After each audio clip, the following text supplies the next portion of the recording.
और समझते हैं कि अगर जुडिशरी पर उनके फैसलों पर अमल दरामद ही नहीं होना तो फिर तो यहाँ जंगल का कानून है। दुनिया की इसी तरह सऊदी अरेबिया और ईरान का जिस तरह से मफाहमत हुई है और एम्बेसीज अब खुल रही हैं। यानी इसको आप इस तरह से लें कि अगर लोग ईद की छुट्टियों पे जा रहे हैं, अगर किसी ने रिटर्न टिकट ले लिया है तो पता है कि आई थिंक पिछले साल की बात है कि उन्होंने कहा था कि जी ईद से पहले ईदी दी जा रही है क्योंकि पेट्रोल महंगा हुआ था। अब तो पेट्रोल की जो कीमतें हैं वो आसमान को बकायदा छू रही हैं।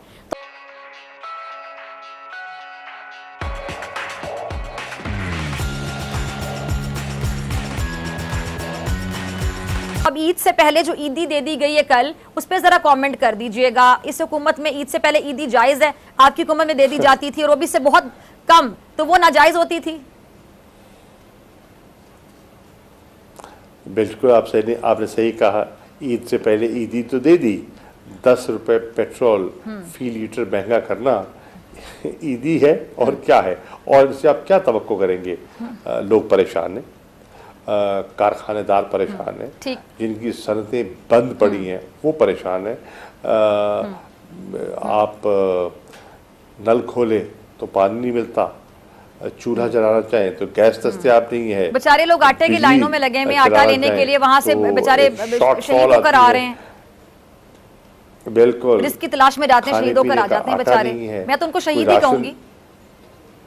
कोई अल्लाह की खुशनुदी के लिए अगर कोई अपना कोई राशन बांटता है तो उस पर भी काबिज हो जाते हैं कि हमारे ज़रिए बांटो। और फिर आपने देखा कि वही सामान जो ज़िलज़िले वालों के लिए आया था वो बाज़ारों में बिक रहा था। अफसोसनाक बात है ना कि बाहर की दुनिया आपकी तकलीफ़ में समझते हुए आपके हिस्सेदार बनना चाहती है, आपकी इमदाद करना चाहती है, और आप अपने रवैये से क्या मैसेज दे रहे हैं ये मुनासिब नहीं है। मैं जाता हूँ, केस करता हूँ सुप्रीम कोर्ट में, मेरे हक में आ गया तो मिठाई बांटता हूँ, मेरे खिलाफ आया तो कहता हूँ मैं नहीं मानूंगा। तो ऐसा तो जो कहते हैं ना, जो एक आम देहातों में पंचायत होती है उसमें भी ऐसा लोग नहीं करते। वहाँ भी लोग अपनी ज़बान की पासदारी करते हैं, एक कोड ऑफ एथिक्स होता है उसकी पाबंदी अख्तियार करते हैं। चेजा कि ये हुकूमत जो कर रही है आपके सामने है। अच्छा, अक्सर आप लोगों की पार्टी के सामने जानिब से कहा जाता है कि लंदन में फैसले हो रहे हैं, ये लंदन प्लान का हिस्सा है। तो जो लंदन में फैसले होते हैं, जाहिर बात है नवाज शरीफ साहब की तरफ इशारा होता है कि नवाज शरीफ साहब वहाँ से सारे फैसले लेते हैं। तो हम कह सकते हैं कि शहबाज शरीफ साहब, वैसे तो वज़ीर आज़म का मनसब बहुत बड़ा मनसब होता है, तो शहबाज शरीफ साहब जो हैं नवाज शरीफ के सामने कमज़ोर हैं या फैसलों में उनके मोहताज हैं? यकीनन मोहताज हैं। देखिए, इस वक्त सदर मुस्लिम लीग नवाज के शहबाज शरीफ साहब हैं, वज़ीर आज़म शहबाज शरीफ साहब हैं, लेकिन बाख्तियार पार्टी वर्कर पे और पार्टी की तंजीम पे जो गिरफ्त है वो नवाज शरीफ साहब की है। जो मुस्लिम लीग नून का वोटर है वो शहबाज शरीफ का मोतरफ तो हो सकता है, वो लीडर नहीं मानता उनको। लीडर कहते हैं हमारे एक हैं और वो है नवाज शरीफ। ये उनकी पार्टी का एक स्टेटेड उनकी पोजीशन है। नवाज शरीफ की पार्टी की स्टेटेड पोजीशन है। ताल्लुकात बहाल हुए हैं, वो भी एक बहुत बड़ा मैसेज है। यमन में हुतीस के साथ आज ही जहाज हुतीस को जो सऊदी अरब में कैद थे, पूरा जहाज वापस आया है, उनको रिलीज करा है, और वाइस वर्सा दूसरी तरफ से भी ऐसा हुआ है। तो ये सब चीजें बहुत अहम है, लेकिन पाकिस्तान के मुफाद में नहीं है ना? अपने आप को अलाइन करने लेकिन के लिए। पाकिस्तान के मुफाद में नहीं है ये। देखें, अगर इन दोनों, देखें ये बात सर छोड़ दें आइडियलिज्म की, इन दोनों की राय हो गई, आप तो इंटरनेशनल डिप्लोमेट है, इंटरनेशनल पर्सनैलिटी, पाकिस्तान के लिए नुकसान है। पाकिस्तान को अब ये लिफ्ट नहीं कराएंगे, ना ये लिफ्ट कराएंगे ना वो लिफ्ट कराएंगे। फिर अगर वो लोग अपना इत्तेहाद बना लेते हैं जो आप कहते हैं सुपर पावर्स हैं, तो पाकिस्तान तो फिर पंजाबी की एक कहावत है गवाची गां, तो पाकिस्तान एक गवाची गां बन जाएगा। We need to make our alignment properly. यहां आप वेस्ट की कोई सेटेलाइट नहीं है, नहीं। हम वेस्ट की सेटेलाइट बन जाएं, मैं इसको फेवर करता हूं, हमें फायदा होगा, because we can not get a bail out from anyone else. कि हम वेस्ट और अमेरिका के बगैर हमारा ट्रेड, हमारी फाइनेंशियल मैटर्स नामुमकिन है। आज IMF जो हमें कोई वेवर नहीं देने को तैयार है, वो इसी वजह से कि अमेरिका और यूरोप हमसे खुश नहीं है जी, वो हम उनके गुड बुक्स में नहीं है। हाँ। तो ये बात तो मैं पहले दिन से कहता आया हूँ कि without affecting our relationship with west and America, अगर आप चाइना के साथ और उसके साथ जो नई डेवलपमेंट्स हो रही हैं उनके साथ भी अलाइन करें अपने आप को, ये एक आर्ट है डिप्लोमेसी का। देखिए ये बात तो आपने बड़ी खूबसूरत की, लेकिन इसमें आपने ये भी बता दिया बड़ी वाज़ेह कि उनके इंटरेस्ट को अब आपने प्रोटेक्ट करते हुए यहाँ पर देखना है। बिल्कुल, मैं भी इसी के फेवर में हूं। लोग बड़े नाराज होते हैं। बिल्कुल। बात यह है कि वेस्ट के साथ बना के चलें। We must realign ourselves Exactly. just like we had realigned ourselves in the 80s. I can assure you in the 80s we had good relations with China and we had good relations with the West. We became a very powerful country, much more powerful than India. चला कि वो train वाले कह रहे हैं, बस वाले कह रहे हैं कि जी आपने जो टिकट लिया था पहले,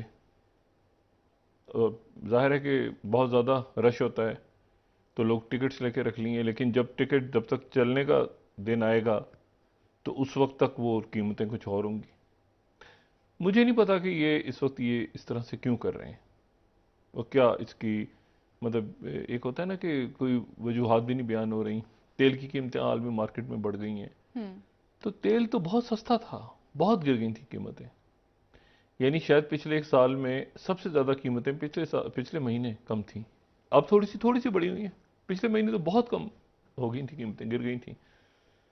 तो उस वक्त तो इनको कोई 200 रुपये कर देना चाहिए था पेट्रोल।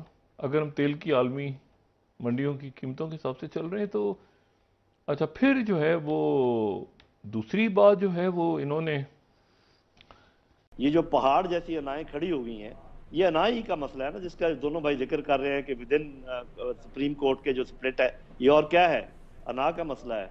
ये जो दोनों पॉलिटिकल धड़े जो है बिल्कुल जो भी उनके मौक़िफ़ हैं वो ज़रा भी आगे पीछे हिलने को दोनों साइडें तैयार नहीं। ये क्या है, ये अना का मसला है। तो मेरा ख्याल है कि अगर ये लोग ये बात समझ जाएं कि कोई हमारी अनाओं की मालिश कर रहा है और हमें ये बार बार बताने की कोशिश कर रहा है कान में कि जो तुम कह रहे हो वो ठीक है, यहीं पे खड़े रहना, शेर बन के रहो, हिलना ना, ऐसे लोगों को अपने से दूर करें और मुल्क की खातिर, मुल्क के अवाम की खातिर बैठें, फ्लेक्सिबिलिटी पैदा करें। ठीक है, अगर आपको ये फौरी तौर पे इंतखाबात समझ लगता है कि हल नहीं है तो आप भी अक्टूबर से ज़रा आगे पीछे हों और फिर बैठकर फैसला करें कि क्या हम ये इंतखाबात अगस्त में कर सकते हैं। उसके लिए अगर आपको कोई अमेंडमेंट की ज़रूरत है, कॉन्स्टिट्यूशनल अमेंडमेंट की, तो आप लेकर आएँ। जो जिन लोगों की अभी तक इस्तीफे मंजूर नहीं हुए हैं उनको वापस लेकर आएँ नेशनल असम्बली में और एक 2/3 से कोई एक वन टाइम इसका हल कर लें। देखिए मेरे नज़र में दो ही तरीके हैं, या तो आपको, ये मैं बात बिल्कुल मानता हूँ, इस बात में दम है कि सारे इलेक्शन एक वक्त में होने चाहिए, वरना ये मुनसफाना नहीं होंगे। क्योंकि ये नहीं हो सकता कि किसी प्रोविंस में किसी एक की हुकूमत हो, किसी पॉलिटिकल पार्टी की, और वहीं पर फिर दूसरे इलेक्शन हो रहे हैं, तो नेचुरली वो असरअंदाज तो होते हैं, हमें पता है जैसे हमारा तरीका है। तो या तो ये एक वक्त में इलेक्शन होने चाहिए, या तो सब मिलकर इसको ज़रा पहले कर लें, अक्टूबर के बजाय अगस्त वगैरह में कर लें और बाकी असेंबली में तहलील करें, या फिर ये भी मसला है कि इलेक्शन पहले हो जाए या इलेक्शन बाद में कराने पड़ेंगे। ये भी अनाओं का मसला है, क्या फर्क पड़ता है अगर आप सही कह रहे हैं, आप सही कह रहे हैं। एक इसमें थोड़ा सा कॉन्स्टिट्यूशनल कोई बैरियर है तो वो हटाया जा सकता है। एक और हल भी है मेरी नज़र में, जो कि अगर आप अक्टूबर के बाद ही करवाना चाहते हैं मिसाल के तौर पे, तो फिर अभी जो मैं बात कहूँगा साहब एडवोकेट साहब फौरन कहेंगे कि ये तो नॉन कॉन्स्टिट्यूशनल है। फिर आप KPK की और पंजाब की हुकूमत वापस करें PTI को, और इसके लिए अगर किसी अमेंडमेंट की जरूरत है बैठ के अमेंडमेंट कर लें। अब ये नहीं हो सकता कि आपकी बात मानी जाए कि जी आप तो अक्टूबर तक जो ना चलाएंगे इंटरिम हुकूमत को और उसके बाद इंतखाब करेंगे और उनकी बात ना माने।